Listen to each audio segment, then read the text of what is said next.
Saya tertarik bila baca komen ini. Kenapa nak menabung? Rezeki kan dah diatur. Islam tak ajar menabung. Islam ajar sedekah tambah harta, bukan menabung. Baik, saya setuju.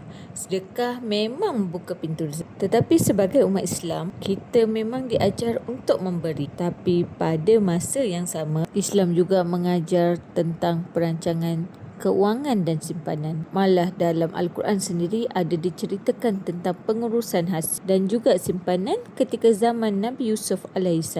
Dalam surah Yusuf ayat 47 hingga 49, Nabi Yusuf menasihatkan supaya hasil tanaman disimpan ketika musim senang kerana akan datang musim kemarau dan kesusahan. Maksudnya apa tuan-puan? Maksudnya Islam bukan mengajar kita berbelanja dan berserah semata-mata, tetapi Islam juga mengajar untuk bersedia menghadapi masa hadapan. Simpan ketika ada lebihan, urus ketika ada rezeki supaya kita tidak akan susah ketika datangnya ujian ekonomi ataupun kesempitan hidup. Sebab itu tuan-puan, dalam pengurusan keuangan sebenarnya sangat dekat dengan ajaran Islam. Dan satu lagi perkara penting, Allah tidak pernah melarang umat Islam untuk menjadi kaya. Malah dalam surah Al-Jumu'ah ayat 10, Allah berfirman supaya manusia bertebaran di muka bumi dan mencari kurniaan Allah. Maknanya selepas beribadah kita tetap disuruh berusaha mencari rezeki. Islam bukan agama yang menyuruh umatnya malas, pasrah tanpa usaha atau takut menjadi kaya.